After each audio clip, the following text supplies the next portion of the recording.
do at home. And we are live. We are live. We are live. We are live. Well, this combination kind of looks kind of familiar, right? So, if you guys don't know, this is Sin Poppy Rick.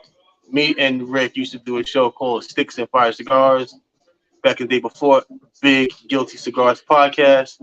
And you know, Rick was in the shop, and me and Rick, we still have cigars together, still chill together. Yeah, You know, that will never stop. yeah, exactly. So you know, and I was like, you know what, like, my original guest backed out.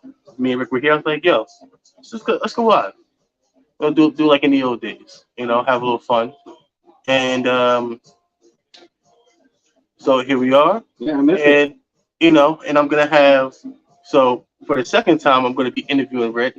I interviewed Rick on our old channel, so True. Yeah, true. we kind of interviewed each other. So I'm gonna be interviewing Rick. Any questions you have for my man, said Poppy Rick, just leave them. And I'm gonna start off with the man himself, said Poppy Rick. If you introduce yourself to the people. So, guys, my name is Rick. YouTube stuff, some Poppy Rick, but you just call me Rick. I'm a gamer, reactionary, reviewer, unboxer, anything you could think of, I've done. With coffee, with spirits, with cigars, with gaming stuff, to multiplayer, to single player let's plays, to reactionary stuff, mostly horror stuff. I love ghost videos or those little independent films I see with people from like Singapore. I do it all. I enjoy content creation. I made it my job about 3.5 years ago, and a couple years into me establishing as a job, I got into this, and I met this person right here. We're both wearing red, Yeah. and that part just became history. We started to love the passion of cigars more and more and more, and decided why not just make it a thing that we do. Just buy a cigar, we review it, find a guest, talk with them, interview them, and during that channel's history, like you mentioned before, like okay, let's actually do an interview with each other. Let's just do a video. Us getting to know who Edison is, and let's do a video getting to know who I am. And things happens. A whole bunch of stuff is happening, and I kind of fell off with cigars for a little bit, and things just. What was that damn quote from that Will Smith? Flip upside down from Fresh Prince. Just things just happened in my life, and now I'm trying to get back into this. I've been supporting my brother here and with Big Good Cigars. I'm proud he's over 100 on YouTube. I've been doing reactions with him, which you guys check out. And he introduced me into a person that I love watching now. So that's basically me. I'm Puerto Rican Cuban, love cigars, love coffee, and that's I guess the basis of information I could talk about at the moment. Unless you guys have questions for me. Yeah. So first thing I'll start off with. So, you first started off with editing for the goons. Yeah. So Yeah. go ahead. Basically, I started off my YouTube channel making the compilations, highlights for these individuals. This is before they're actually known as the Goons.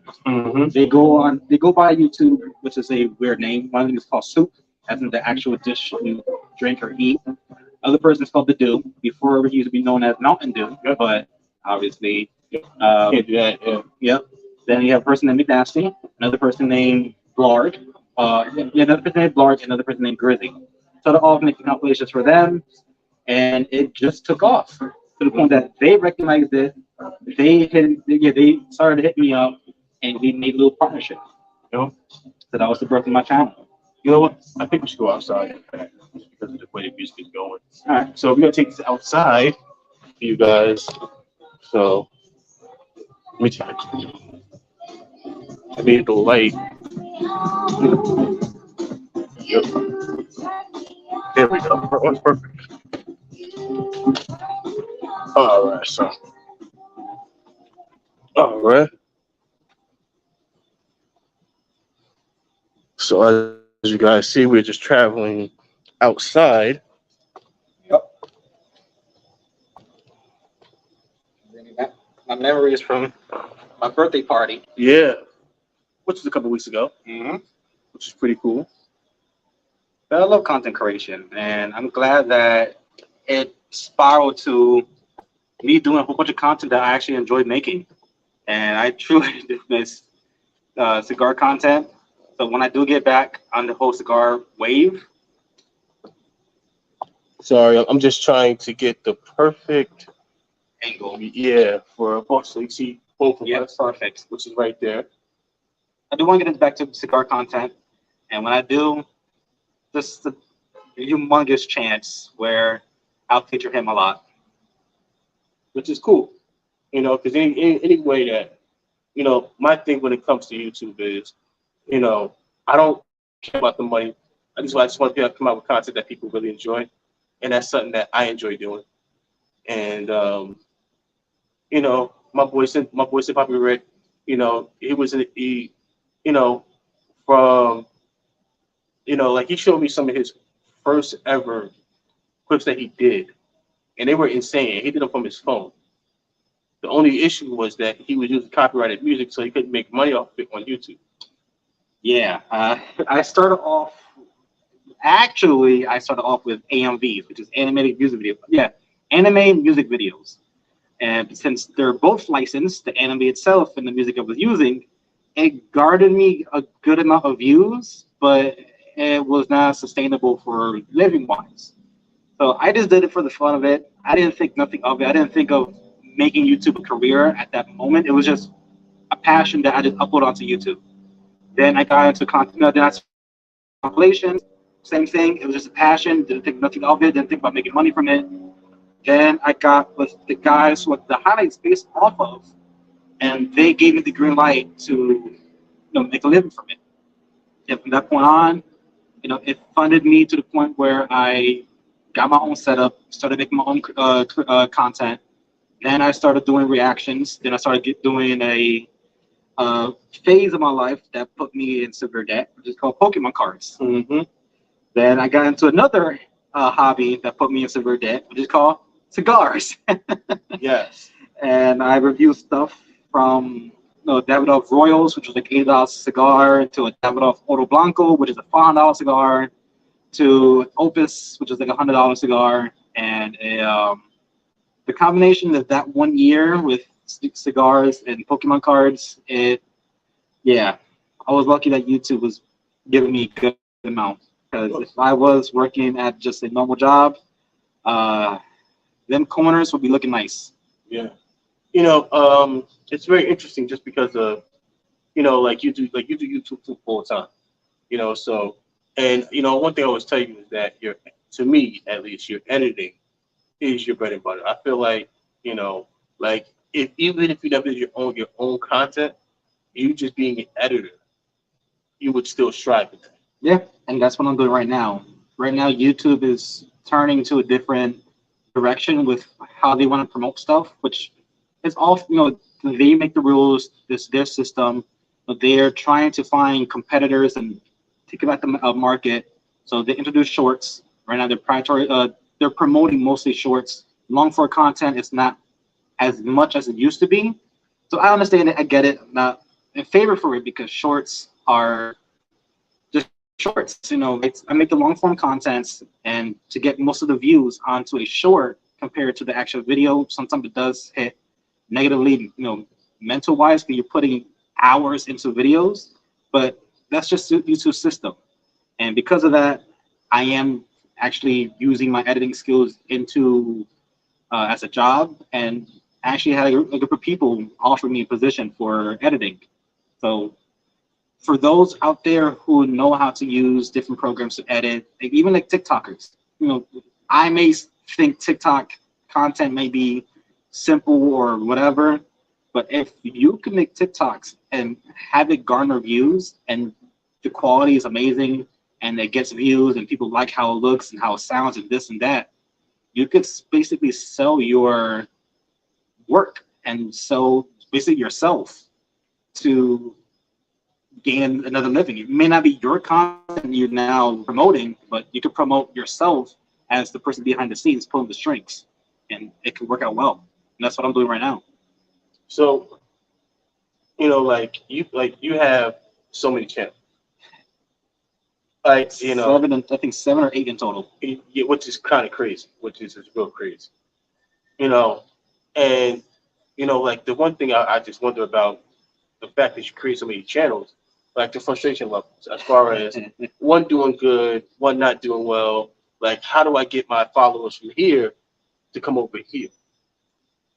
So typically, before how it used to be done, our friend Nate does to this day, which is you post a 10 to 50-second clip of the other channel as the intro of your main channel. Whatever is the channel that garners you the most views, you put clips of videos from different channels as the intro, at the highlight moments, or a very informative moments, or like a wow factor video. Like right now, I'm in the process of re-editing my $500 cigar video left off. Once I re-edit that video and reformat it, I'll post it on some of the videos I promote, that I upload, so at least people will start going towards that channel. Yeah, That's one way you could do it, but now it's mostly just TikTok. Right now I have 2 TikToks as well, which is one for gaming and one for reaction. And when the reaction blows up, I start to see numbers increase and views increase under the YouTube channel. So nice. gaming videos doing the same exact thing too. It's very interesting because I have a second channel, which I haven't posted on like 2 years. I know. So if you guys don't know, I'm still big into fragrance. Fragrance is my second love. I have my collection of fragrances probably around me. Is an understatement. Yeah, no, I think I have like maybe 60, 70 bottles of just different fragrances at my house. It's an arsenal of fragrances. Yeah, well, you know what? It's you know like fragrance is something that you like once you're into it, you're like into it because you're always looking for what's the best next scent. Yeah. And you're always trying to discover new scents. Yeah. And also too, like clone videos, they do very well. And the reason why clone videos do very well is everybody's looking for the best bargain for their front for their buck in their fragrance community. Yeah, You of know, course. nobody wants to go and spend $300 for a bottle of Creed, Parfum de Mali, Bond Number 9, and Versace is still pretty cheap. If you find that discount, you can still get a good bottle of Versace for around $60. So certain, you know, so it's two different worlds when it comes to fragrance, where you have your niche, and then you have uh, it's your niche, and then they have another term for stuff as far as clothing lines, as far as like we think of Versace, uh, Diesel, also like Lacrosse has their own. It's another big one. Well, Tom Ford is different. Tom Ford's a whole different beast. Yeah. Tom Ford is considered a niche fragrance just because he was able to branch out and kind of going because even Moschino has their fragrance is only around $70 to find that discounted. So you have two different worlds and well, two different price lines when it comes to fragrance. But niche fragrances, they only do fragrance. They don't do anything else but fragrance. Yeah. So that's my second passion. Also like with cigars, you got whiskey. Coffee. Yeah. So Rick has a coffee and whiskey channel. And just like your experience with coffee. Well, also too, he's an ex-barista too. So just for that 2 months that you worked at Starbucks, It like was interesting. what you learn about coffee? Because you have people who are very extreme, where they buy Yes. coffee magazines, and they're very into the beans, and every bean is different. So Like I'm 26. I've had my first cup of coffee when I was 4 years old. wow, My whole lineage, except I'm Puerto Rican and Cuban. My grandfather, that's what his love is. He was born in the island of Cuba and everything. My grandmother, she was born in Connecticut, but she's a blood born, Puerto Rican. Her parents and all that kind of stuff. All her sisters and brothers, she was the only one born into the States. And No, just no. Go ahead, Rick. I was just checking. So checking. she was the only one born in the States. Yeah. Well, everybody else was born in Puerto Rico. But she was also fixated onto coffee. And when I was a kid, even though I was extremely hyper because I had ADHD, I don't know why my grandma thought it was a good idea to give me coffee, but she gave me my first cup, and I fell in love with it. Then I went to my aunt's house back when she was alive. Same thing, because the elementary and middle school I went to was basically near where my aunt lived when she was alive. And every day after school, if my mom was at work, my aunt would just walk, grab me, take me to her house. She'd make me rice and beans. And after we're done eating rice and beans, she'd give me a cup of coffee. Mm-hmm. And I was only trained to understand café con leche, which is just coffee with cream. And then growing up, started messing with Dunkin' Donuts and got a little bit into Starbucks. And I learned about latte, cappuccino, macchiatos, red eyes, just shots, Americanos. And I learned that kind of stuff when I got a little bit older. But then actually working at Starbucks kind of changed my mind with a lot of stuff because people were extremely specific of what they wanted. They'll come on and say my usual. I'm like, bro, I'm brand new. I don't know you. I don't know what the hell your usual is. Exactly. And I'll tell them, I do apologize. I'm new. What do you usually get? And they'll tell me Americano with one shot and whipped cream here, and then a splash of almond milk with agave syrup. Before you do anything, you put agave, and then you put like a pump of mocha, and then put everything. I'm like, huh? This coffee, I think in Starbucks, I don't think it's really like authentic if you're trying to understand coffee. I think those are more for like for business people or just mostly people who are just going there for refreshers. But it did taught me, I guess one of the main things it actually taught me was that if you're looking into an espressos is sectioned in 3 different ways. I believe it's the bottom is the body, then you have the heart, which is the middle part, and then the foam on top is called the crema. And you could tell if a coffee has great quality if it has all 3 parts.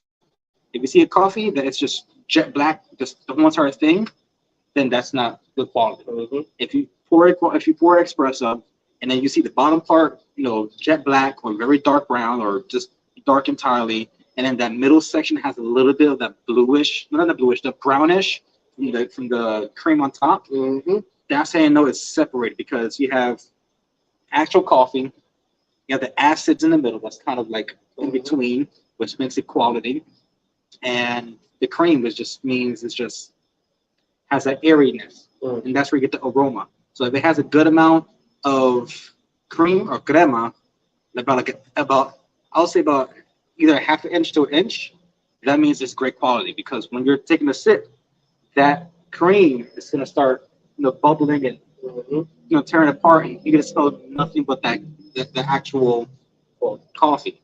And then with the acid in the middle, it'll give you a little tingling sensation on your tongue. So that's what I learned from Starbucks for the 2 months. And I learned that fraps are a headache to make. So if you order fraps, I don't like you. Yeah, that's my experience with Starbucks. It was fun though. Smelling coffee every single day is something I love to do. So it was a reward just to work there. So now let's just get into, Sin Papi Rick the smoke, the cigar. So what are your go-tos when it comes to, besides Sanja stuff, Yeah. outside of Sanja stuff, what's your go-to stuff? Before it was the Irao first 20 years, then you have La Aroma de Cuba, the T52, Good shit. Very good shit. or even I'm guilty for it now. I haven't smoked one in a while, but Davidoff of late hours. Mm. So those are typically my go-tos. I'll look around the shop I look in my pocket to see what budget is for that day, and those are the main ones I will go towards. Irao, La Roma de Cuba, La Pasión, Davido Late Hour, or the T52. Those are my four top picks when I go to a shop. Or I look whenever I go to any other shop. Those are the first things I look for. You know, when I first met you, everything was Cuban. Yeah. Everything was Cuban. Everything was like I love Cuban cigars. And so, has your opinion changed? Yes. Wholeheartedly, 1,050,000%. I was spoiled when I first got into cigars. My first cigar experience was at the best. I still call him my brother. It was my mom's boyfriend at the time. She was with him for a couple of years, and it was my older brother. He lived across the street from me, where I used to live at. He invited me over to his house. We were in his backyard. I was 17 or 18, I forgot. Yeah. I was 21. I was 21, quote unquote, and he bought Mad Dog 2020, and he bought a cigar from this local liquor store. We spent the night just talking, catching up, just cutting it up, and I cut the head of the cigar and smoked it from the foot. But then the Mad Dog 2020 hit, and I was hugging my toilet for 4 hours until I got home. But I don't remember my first cigar experience because the Mad Dog kind of ruined that experience. But then I got with my dad after I came back from Cancun, and I bought a few cigars. At the time, I was smoking one cigar every other month. So I told my dad, "Oh, I got a few cigars," and I started smoking cigars, and he lit up because I come from cigar smoker families as well. This is my grandfather's Cuban. My dad's father is Puerto Rican, but he was more into pipes. And my dad was into cigars as well. So when he heard that I was into cigars, he was like, "Oh, what you smoke?" I'm like, "I don't even remember." He's like, "Oh, how do you smoke it, whatever?" And I showed him. And right when I was about to light the head, he's like, "No, no, no, no, don't do that, don't do that, don't do that." And he taught me how to do it. A week later, he came by my house with a humidor, which I still have to this day. And he's like, "I loaded it with the cigars I got from Jamaica, which nothing but Cubans. And I gave you a cutter, I gave you a lighter, I gave you a rag, and also he gave me a Minecraft, like a thermal cup with like distilled water. Yes, every 2 months, just open the distilled water, just damp the cloth, and just rinse your humidor." And I was just obsessed with Cubans. After months, and then I kept going back to my dad. I have another uncle that gets Cubans. I kept going to my other uncle that had Cubans, and I just kept on getting Cubans back to back to back to back. I was like anti-Dominican, anti-Nicaraguan, anti-Honduras, anti-everything. And then, my uncle, me, him, we started going to JR. Yep. And I'm still looking around, I'm like, wait, they don't sell Cubans in here in the States? And I'm like, no, Cubans, no, you can't get that here. And he introduced me to cigars he liked. Uncle introduced me to cigars he liked. And ever since then, it's just, Well, I will say, I can't get back into Cubans. Like, I will say, when we first got into cigars, we were smoking bullshit. We smoked a lot of bullshit. Because like It's a learning experience. it's learning, and at the same time, you would go online and just find, whatever. At that time period when we used to go to JR a lot. Oh no, but not at JR's.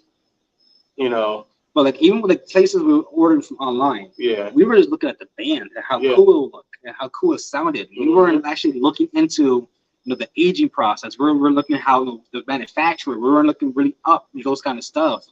We were just brand spanking new. But okay, this is cost efficient. This is good. That could be a great everyday smoke, or this could be a good smoke to have once a week, whatever.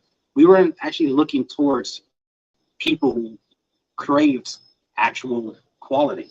We were just looking into bands because they look cool and just the sounds of it, and then we got the idea of the podcast at first for Six and Yeah. Fire. Mm-hmm. That's when we started looking more into details, and we're like, after a year doing that, we looked like, wow, we were just doing bullshit. Mm-hmm. And especially us coming here, Sanj, Exactly.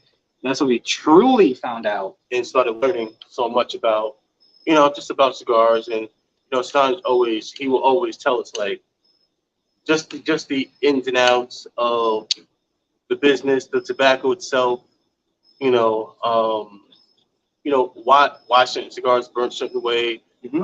just about ash color, and Yeah, truly quality. quality ash.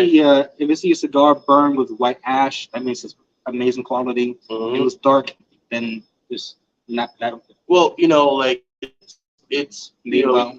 he told us about the some tricks that companies use, and like How to dye yeah, leaves, they will use like coke and spray on it yeah, or other stuff. exactly. But the thing is when you when you come to a place and they want to teach you about cigars and you really start learning it, you get more obsessed with it because you just want to keep learning. You just want to Yeah. keep learning, smoking new things, and also to just trusting and also being able to pick up flavor notes. Yes. Which really, once you really start learning flavor notes, learning how to retrohale properly, knowing that, like one thing that, I think we learned back in the day was just the fact of, like they say like the 5x5, cigar, even though it's a short cigar, that's what most aficionados smoke because they don't have a lot of time. And also too, they're smoking so many different cigars. True. So, just taking that and really taking your time and getting those flavor notes. Also, too, it's less filling. So you're getting more of the wrapper besides of a lancero.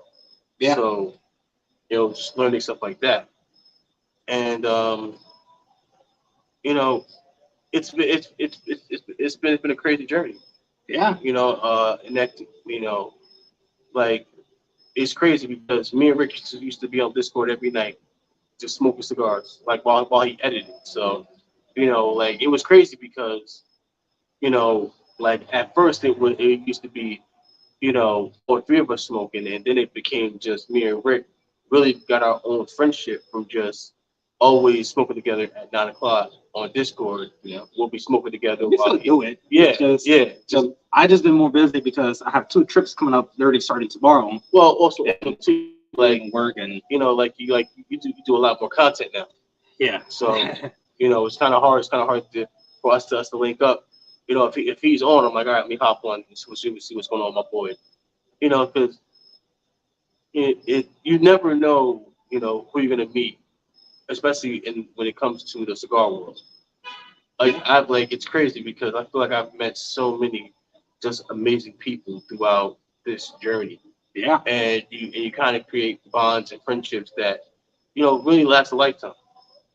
Yeah, like it's like we've met like what 3 years ago now, Yeah, and almost 40. and it honestly I will say it doesn't even feel like it's It been doesn't. three. I felt like it's been a lifetime already. Mm-hmm. Like it's been like oh like he was there Yeah. like my young like basically my youth like he was there from like my teenage years and he's always been part of family gatherings Yeah. and then I'll look at old clips with me and my family and I'm like why is Innocent there? I'm like oh, duh we met like when I was like in my 20s but like the bonds you get with cigars it's just like it's unreal. Unreal. And then it's like we used to hop on calls every single night, 9 p.m. It'll be from Sunday through Thursdays because at the time, I'm married. The missus, she's off the weekends.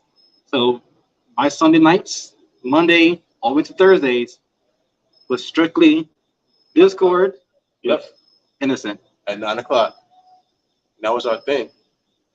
It's kind of crazy, because you know, like I said, like my guest, like just because of scheduling, I've been busy with work, so I couldn't get my usual Tuesday show out. So, me and Rick were chilling. I was like, yo, listen, I need to go live.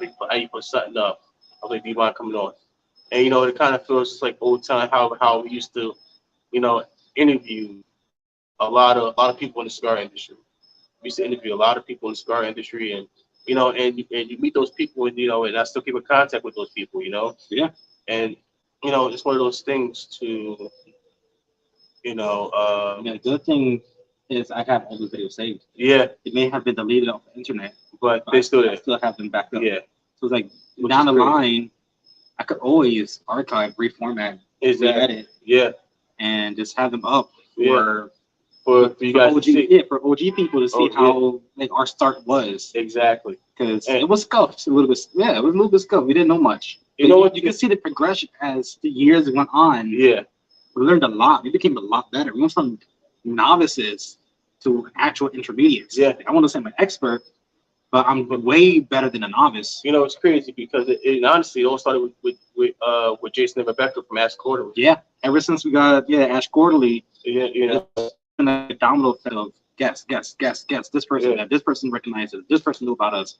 and that's the thing too is everybody always say, for a new channel, you guys kind of have your shit together as far as video quality, questions, because at the end of the day, my thing is I always want the people to full. I don't like a script. Yeah. Because I want it to feel genuine, and I want it to feel like a friendship. And at the same time, it takes a little bit for people to get comfortable with you. Yeah. It takes a little bit of time for people. Like honestly, it takes about 45 minutes before people to trust you and say, all right, well, he's not going to ask me something stupid. He's not going to, I can open up and be myself. And then people would, open up and really like let us know who you are. Yeah. So, That was one thing that I actually liked a lot was when we finally started going into that format of doing interviews. Before it was just podcasts, let's talk about yeah, current events. yeah, And then when we actually changed the whole premise and started doing interviews, you started to see a lot of people just like open up. yeah, And you can see that moment when it happens too. Like at first, they were a little bit conservative with how they are, and they're a little quiet and just answering questions. And because when it comes to people who are heads of cigar companies or blenders, magazines, or whatever their profession is in the cigar community, if they're popular and they're known, and know what? Here's the thing. It was actually before Jason and Rebecca. It was actually Martine. yeah, Martine was actually our first ever guest. yeah, Martin was the first ever And it's person. crazy, And here's the funny thing. So we met So Martine agreed to come on. We met Martine, and and He was gonna invite us to. yeah, to the Legion. He forgot. He forgot. And then I hit up Martine 6 months later, and he decided to come on again. And then we joined the Legion, and now Martine actually met Martine in Miami. It was crazy. It was the craziest thing because it's somebody you talk to at least 3 times a week. And you're like, yo, I'm actually meeting him in person. Yeah. You know, so and then from there we met Tony and the rest of the guys. Yeah, you know, and it's something crazy when you go from meeting them online to actually meeting them in person. So it was a really nice experience. And it's crazy because even now just with the show now, you guys seen that I had John Hubert on from Crownhead. I've had Casa Cuevas on Lewis, which I'm going to meet next Friday. I'm going to meet Lewis Cuevas, and when you meet these people, you kind of want their brand to do well, and Of course. you really want them to you want everybody to try their cigar at least one time. So it's this way because it's not it's because of the label, it's because of the person behind it. Yeah. And you want you it's kind of like a club. It's like, oh, like you seeing them have success is kind of your way of having success also. Yeah. I mean, I'm not gonna name the person, but there's a cigar line that I'm not a big fan of at all. But the person is phenomenal. I actually met the person. Like I say, where still But I narrow would say, things down. I would say But this. he My is my he's a great person. I would say this. My opinion actually changed on his cigars. I actually enjoy. Actually, there's a few of his cigars that I really really enjoy, and it's actually one of his cigars that I always keep that I keep. I'll every week I'm smoking at least three or four. All right, guys, you gotta show me that one Oh, because I tried a lot of his and it doesn't hit for me. But I would never want him to fail because the things, how he presents himself in person is phenomenal. How he presents himself online is phenomenal. The amount of education he gives people who are new and up and coming, or even people who are experts to novices to whatever you are, he he understands the market and community 1,010%. So it's like I may not be a fan of his line or enjoy his cigars, but I will still buy it here and there. If I see him at an event, I may not I might not thoroughly enjoy his product. I will still put money towards it to make sure he keeps on eating because he deserves it. He's a great person, and that's what I feel like for anybody who I meet, even if I do fall in love with the product or if I hate their product, quote unquote, if they are a genuine person, I want to succeed. I will still promote them. I'll still suggest people towards them. People who are beginners, I always push them towards that line. Because at the moment they're trying to understand the process to smoke and do this and do that. I think the biggest thing when it comes to brands, you're not gonna like every single. It's like a steak. People like it medium well. People like it rare. People like it well done. Well, those are people who are. It's weird, it's like every lot because like no matter what line it is, you're always going to not like one or two of his blends. Of course. But you're gonna have, hopefully two or three that you really enjoy that is part of your rotation. And that's what they always say. Like every blender, every owner that I've met, they just want to be part of your rotation. They just want to be a part of that. At least once or twice you're having their cigar. And that right there is probably the biggest compliment, even if it's the same stick all the time. And one thing I like, I see a lot of people that, especially being in the shop all the time, I see a lot of people smoking the same cigars all the time, and customer for life. Yeah, it's customer for life. But I always try to get people to venture out, at least try, at least try something different or something very similar. Yeah, to also add to the rotation. So yo, baby, I'm going home. Gotcha.